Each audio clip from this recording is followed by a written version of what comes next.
Hey, what's up, Superdads? So I'm here to talk to you about how to optimize your training today. And so let me first address the issues with the way that people typically go about this. They'll say, the science says this, so that's what I'm doing, or so-and-so influencer who has a great physique does this, so that's what I'm doing.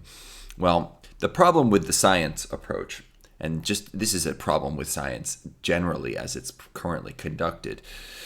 In order to draw scientifically valid conclusions, we need a large data pool. And the only way that we know really how to get a large data pool at this point is to draw the data from a large group of people. And so essentially, scientific conclusions in many cases are averages. The problem with an average is that no one is average. It's like definitionally part of what an average is. So I'll give you an example of this. Back when they were just starting to build the first fighter jets, they had a big problem. They were noticing there were like huge, the incidence of accidents, like fatal accidents, things like this, fatal crashes that were caused by user error were way higher than they expected. And what they realized was the reason for this was that when they had designed the cockpits for these fighter jets, what they had done is they'd taken their group of fighter pilots and they'd said, well, you are all different heights and you all have different length arms and legs and waist sizes. So we're just going to measure all of you and average it out, and then we'll build the cockpit for that average. Well, as I've previously stated, nobody is average. So what they ended up building, they designed a cockpit that was, optimized for nobody, meaning it was suboptimal for literally every one of the pilots. And the result was all sorts of user error. And so they found that when they added some adjustable knobs and doohickeys to the seats, they allowed the pilots to get into the cockpit and to adjust it to their own needs. The rates of user error dropped tremendously. So all this is to say, do not take scientific recommendations as though they are personal recommendations, because they are not. The only way to ever optimize anything, whether it's training, relationships, your learning, academic performance, anything, the only way to optimize it is to individualize it.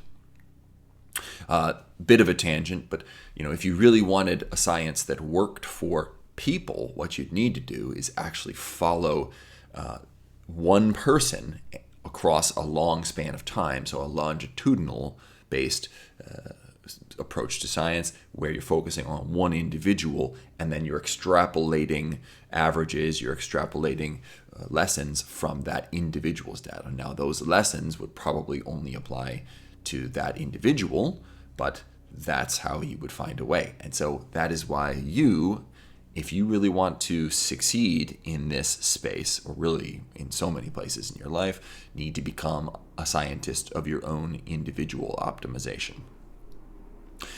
Here's the way that I like to think about it. Hopefully it's a simple metaphor that will help. You can think about your training, your approach to training, as your approach to learning to cook. If you have never learned to cook anything, it's probably time that you start. It's a valuable skill to have.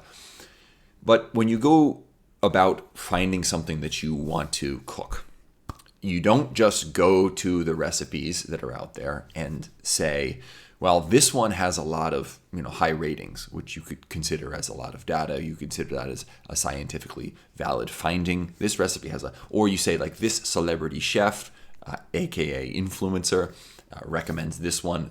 They say that they like this one, so that one must be perfect for me. Now, you could do that as a starting point, and most people will do it, and there's nothing wrong with that. But if you were to take that recipe that you got based upon the science and the influencer's recommendation, you go back home and you make it, and it sucks. You're not going to say, well, but this is optimal. This is what the science says is optimal. This is what, whoever the influencer is says is optimal. So, I must be doing it right, even though, this must be right for me, even though I don't like the way it tastes. You have to keep in mind individual difference. And this is going to be things like your palate. Everyone has a different palate for flavors. So this might be how your body responds to certain, types of training stimulus. Things like allergies, right? If you consistently injure yourself when you are doing, low back squats or something like that, maybe it's best to avoid that. If deadlifts always cause you back pain, maybe it's better to avoid those. These sorts, even if the recipe, the science, the influencer says that it's optimal to do that kind of exercise.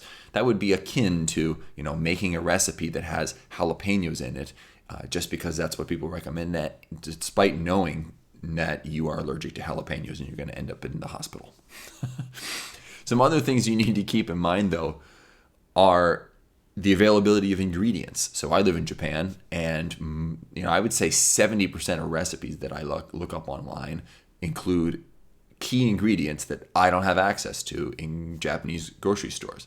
So am I just going to say, well, I guess that I just have to try this recipe and hopefully it'll work? No, I'd find a different recipe, or if there's a modification that I think could fit in there, like let's say the training program calls for a certain kind of leg press machine, right? This is the optimal one for muscle stimulation, but you don't have access to that. All you have is a barbell. Well, switch in a squat, right? And then finally, and this is important, you have to remember that often when you're cooking for other people. I know that if I made a recipe that I thought, yeah, this is good, it's pretty easy to make, not too expensive, but everyone else in my family was like, this is crap. We can't eat this. We don't like it. The chances I'm going to make it again are dropping precipitously.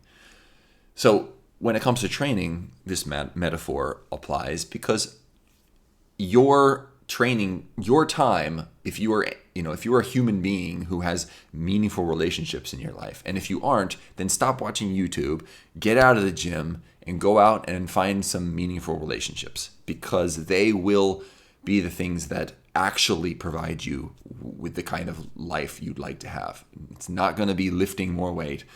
It's not going to be having larger biceps. You can always chase more there. Meaningful relationships are where it's at. So I'm talking to you, hermit person, a curmudgeon out there. If you have meaningful relationships in your life, you need to think about how your approach to training is affecting them. And so if you're going to just keep cooking the same thing that nobody else in your family likes, well, that's just selfish. If you're going to keep following a training plan that takes up tons of time away from the relationships that you should be fostering and investing in, that's just selfish. There's no other way to put it. Okay? So that's my metaphor. I hope that it's helpful in some way to you.